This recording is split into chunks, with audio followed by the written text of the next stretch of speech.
ಸ್ನೇಹಿತರೆ ನಮಸ್ಕಾರ. ಹೇಗಿದ್ದೀರಿ ಎಲ್ಲರೂ? ಪ್ರೇರಣಾ ವಾಹಿನಿ ಯೂಟ್ಯೂಬ್ ಚಾನಲ್ಗೆ ಸ್ವಾಗತ ಸುಸ್ವಾಗತ. ಹಣ ಯಾರಿಗೆ ತಾನೇ ಬೇಡ ಹೇಳಿ? ಪ್ರತಿಯೊಬ್ಬರಿಗೂ ಹಣದ ಅನಿವಾರ್ಯತೆ ಖಂಡಿತ ಇರುತ್ತದೆ. ಹಣಕ್ಕಾಗಿ ತಾನೇ ಮನುಷ್ಯ ಇಷ್ಟೆಲ್ಲ ಹೋರಾಡುತ್ತಿರುವುದು.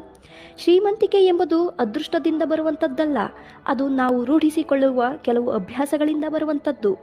ನಾವು ಕೆಲವು ಅಭ್ಯಾಸಗಳನ್ನು ನಮ್ಮ ಜೀವನದಲ್ಲಿ ಅಳವಡಿಸಿಕೊಂಡರೆ ಸಂಪತ್ತು, ಯಶಸ್ಸು, ಗೌರವ ಇವೆಲ್ಲವೂ ನಮ್ಮನ್ನು ಹೇಗೆ ಹುಡುಕಿಕೊಂಡು ಬರುತ್ತವೆ ಎಂಬುದನ್ನು ಈ ವಿಡಿಯೋದಲ್ಲಿ ನೋಡೋಣ ಬನ್ನಿ ಸ್ನೇಹಿತರೆ. ಮೊದಲನೆಯದು, ಆದಾಯದ ಕ್ರಿಯಾಶೀಲತೆಯನ್ನು ಹೆಚ್ಚಿಸಿಕೊಳ್ಳೋಣ. ನಮ್ಮ ಮುತ್ತಾತ ಹಾಕಿದ ಆಲದ ಮರ ಎಂದು ಅದೇ ಮರಕ್ಕೆ ಜೋತು ಬೀಳುವ ಬದಲು ನಮ್ಮಲ್ಲಿರುವ ಕ್ರಿಯಾತ್ಮಕ ಶೈಲಿಯನ್ನು ಹೊರತೆಗೆಯೋಣ. ಒಂದೇ ಆದಾಯದ ಮೂಲಕ್ಕೆ ಸಿಕ್ಕಿ ಹಾಕಿಕೊಳ್ಳದೆ ಹಲವಾರು ಆದಾಯದ ಮೂಲವನ್ನು ಹುಡುಕಿಕೊಳ್ಳೋಣ. ಒಂದೇ ಆದಾಯದ ಮೂಲಕ್ಕೆ ನಂಬಿಕೆ ಇಟ್ಟವನು ಎಂದಿಗೂ ಶ್ರೀಮಂತನಾಗಲಾರ. ನಾವು ಯಾವಾಗಲೂ ಸ್ಮಾರ್ಟ್ ವ್ಯಕ್ತಿಯಂತೆ ಆಲೋಚಿಸಬೇಕು. ಅಂದರೆ ಸ್ಮಾರ್ಟ್ ವ್ಯಕ್ತಿಗಳು ಒಂದೇ ಕೆಲಸ ಅಥವಾ ಆದಾಯದ ಮೂಲಗಳಿಗೆ ಬದ್ಧರಾಗಿರುವುದಿಲ್ಲ. ಆದಾಯದ ಮೂಲಗಳಿಗಾಗಿ ಅನೇಕ ದಾರಿಗಳನ್ನು ಹುಡುಕುತ್ತಲೇ ಇರುತ್ತಾರೆ. ಅದಕ್ಕೆ ಅಂತಹ ವ್ಯಕ್ತಿಗಳು ಕಡಿಮೆ ಅವಧಿಯಲ್ಲೇ ಬಹುಬೇಗ ಶ್ರೀಮಂತರಾಗುತ್ತಾರೆ. ಅಪ್ಪ ಹಾಕಿದ ಆಲದ ಮರಕ್ಕೆ ಜೋತು ಬೀಳುವವರನ್ನು ಹಾಗೆ ಸುಮ್ಮನೆ ನಮ್ಮ ಕಣ್ಣ ಮುಂದೆ ತಂದುಕೊಳ್ಳೋಣ. ಅದರಲ್ಲಿ ಕೆಲವರು ಇದ್ದ ಜಾಗದಲ್ಲಿಯೇ ಇಂದೂ ಕೂಡ ಇದ್ದಾರೆ. ಹೊಸ ಹೊಸ ಕೌಶಲ್ಯಗಳನ್ನು ಕಲಿಯೋಣ. ಹೊಸ ಹೊಸ ಅವಕಾಶಗಳನ್ನು ಹುಡುಕೋಣ. ಹೂಡಿಕೆಗಳಿಂದ, ಪಾರ್ಶ್ವ ಉದ್ಯಮಗಳಿಂದ ಹಣದ ಹಾದಿಗಳನ್ನು ಸೃಷ್ಟಿಸಿಕೊಳ್ಳೋಣ. ಹಣವು ಕೇವಲ ನದಿಯಲ್ಲ, ಕಾಲುವೆ ಇದ್ದಂತೆ. ಮೊದಲು ಅದನ್ನು ಅರ್ಥ ಮಾಡಿಕೊಳ್ಳೋಣ. ಇನ್ನು ಎರಡನೆಯದು, ಸಮಯವೇ ನಮ್ಮ ಸಂಪತ್ತಾಗಲಿ.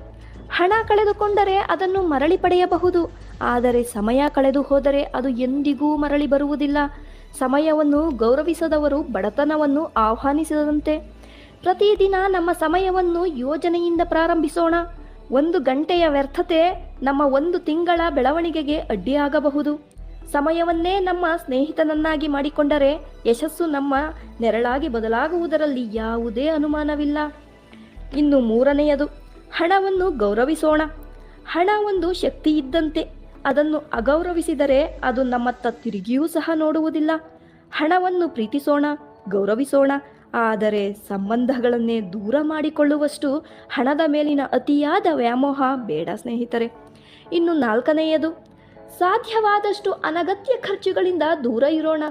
ಚಿಕ್ಕ ಪುಟ್ಟ ಕಾಯಿಲೆಗಳಿಗೆಲ್ಲ ಪ್ರೈವೇಟ್ ಹಾಸ್ಪಿಟಲ್ಗಳಿಗೆ ಹೋಗಿ ಅವರು ಕೇಳಿದಷ್ಟು ಹಣ ಕೊಟ್ಟು ಬರುವುದನ್ನು ಕಡಿಮೆ ಮಾಡೋಣ. ಆಡಂಬರಗಳಿಗಾಗಿ ಉಪಯುಕ್ತವಲ್ಲದ ಖರ್ಚುಗಳನ್ನು ಕಡಿಮೆ ಮಾಡೋಣ. ಜಾಗರೂಕತೆ ವಹಿಸಿ ಖರ್ಚುಗಳ ನಿಯಂತ್ರಣ ಮಾಡಿ ಉಳಿಸಿದ ಹಣವನ್ನೇ ಸ್ವಲ್ಪ ಸ್ವಲ್ಪ ಹೂಡಿಕೆ ಮಾಡುತ್ತಾ ಬರೋಣ. ಸಣ್ಣ ಸಣ್ಣ ರಂಧ್ರವೇ ಒಂದು ದೊಡ್ಡ ಹಡಗನ್ನು ಮುಳುಗಿಸಬಹುದಾದರೆ ನಾವು ಮಾಡುವ ಸಣ್ಣ ಸಣ್ಣ ವ್ಯರ್ಥ ಖರ್ಚುಗಳು ನಮ್ಮ ದೊಡ್ಡ ಗುರಿಗಳನ್ನು ಮುಳುಗಿಸಬಹುದಲ್ಲವೇ? ನಮ್ಮ ಹಣದ ರಕ್ಷಣೆಯನ್ನು ನಾವು ಕಲಿತರೆ ಶ್ರೀಮಂತರಾಗುವುದು ಕಷ್ಟವೇನಲ್ಲ ಬಿಡಿ. ಇನ್ನು ಐದನೆಯದು, ಸರಿಯಾದ ನಿರ್ಧಾರಗಳನ್ನು ತೆಗೆದುಕೊಳ್ಳುವುದನ್ನು ಕಲಿಯೋಣ. ನಮ್ಮ ಜೀವನ ನಮ್ಮ ನಿರ್ಧಾರಗಳ ಪ್ರತಿಬಿಂಬ. ನಾವು ತೆಗೆದುಕೊಳ್ಳುವ ನಿರ್ಧಾರಗಳ ಮೇಲೆ ನಮ್ಮ ಭವಿಷ್ಯ ನಿಂತಿರುತ್ತದೆ. ನಾವು ತೆಗೆದುಕೊಂಡ ನಿರ್ಧಾರ ತಪ್ಪಿದರೆ ಅನುಭವ ಸಿಗುತ್ತದೆ, ಸರಿಯಾದರೆ ಯಶಸ್ಸು ಕಟ್ಟಿಟ್ಟ ಬುತ್ತಿ. ಎಷ್ಟೋ ಸಲ ನಾವು ತೆಗೆದುಕೊಂಡ ಆತುರದ ನಿರ್ಧಾರಗಳು ನಮ್ಮ ಜೀವನವನ್ನೇ ಮುಳುಗಿಸಿವೆ. ಆದ್ದರಿಂದ ಯಾವುದೇ ನಿರ್ಧಾರಗಳನ್ನು ತೆಗೆದುಕೊಳ್ಳುವ ಮೊದಲು ನಿಧಾನವಾಗಿ ಯೋಚಿಸಿ, ವಿಶ್ಲೇಷಿಸಿ, ನಂತರ ನಮಗೆ ಸರಿ ಎನಿಸಿದರೆ ಧೈರ್ಯದಿಂದ ಹೆಜ್ಜೆ ಇಡೋಣ. ಇನ್ನು ಆರನೆಯದು, ಕೆಟ್ಟ ಜನರ ಸಹವಾಸವನ್ನು ಮೊದಲು ಬಿಡೋಣ.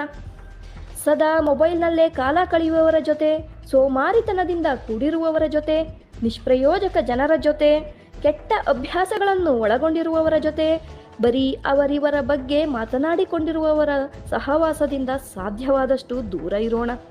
ಅಂತಹವರ ಸಹವಾಸ ವಿಷ ಕುಡಿಯೋದಕ್ಕೆ ಸಮಾನವಾಗಿರುತ್ತದೆ. ಇಂತಹವರ ನಡವಳಿಕೆ ನಿಧಾನವಾಗಿ ನಮ್ಮ ಮನಸ್ಸನ್ನು ನಾಶ ಮಾಡಿಬಿಡುತ್ತದೆ.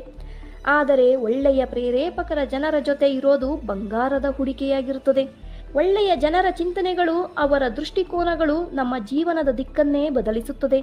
ಸಾಧ್ಯವಾದಷ್ಟು ಕೆಟ್ಟ ಜನರ ಸಹವಾಸದಿಂದ ದೂರ ಸರಿದು ಒಳ್ಳೆಯ ಚಿಂತನೆಯುಳ್ಳ ವ್ಯಕ್ತಿಗಳ ಜೊತೆ ಉತ್ತಮ ಸ್ನೇಹವನ್ನು ಬೆಳೆಸಿ ನಮ್ಮ ಆಲೋಚನೆಗಳನ್ನು ಅವರಂತೆ ಧನಾತ್ಮಕತೆಯ ಕಡೆಗೆ ಕೊಂಡೊಯ್ಯೋಣ.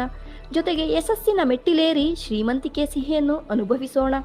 ಶ್ರೀಮಂತಿಕೆ ಎಂಬುದು ದೇವತೆ ಅಲ್ಲ, ಅದು ನಮ್ಮ ನಡವಳಿಕೆಯ ಪ್ರತಿಫಲ. ಹಣವನ್ನು ಗೌರವಿಸುತ್ತಾ, ಸಮಯವನ್ನು ಉಳಿಸುತ್ತಾ, ಸಕಾರಾತ್ಮಕ ಜನರ ಜೊತೆ ಇದ್ದು ಕ್ರಿಯಾತ್ಮಕ ಕೌಶಲ್ಯಗಳನ್ನು ಅಭಿವೃದ್ಧಿಪಡಿಸಿಕೊಂಡು ಅನಗತ್ಯ ಖರ್ಚುಗಳಿಂದ ದೂರವಿದ್ದು ನಮ್ಮ ಹಣವನ್ನು ಒಳ್ಳೆಯ ಕಡೆ ಹೂಡಿಕೆ ಮಾಡುವುದರ ಮೂಲಕ ಶ್ರೀಮಂತಿಕೆಯನ್ನು ನಮ್ಮದಾಗಿಸಿಕೊಳ್ಳೋಣ ಅಂತ ಹೇಳ್ತಾ ಇಂದಿನ ವಿಡಿಯೋವನ್ನು ಮುಗಿಸುತ್ತೇನೆ. ಧನ್ಯವಾದಗಳು ಸ್ನೇಹಿತರೆ.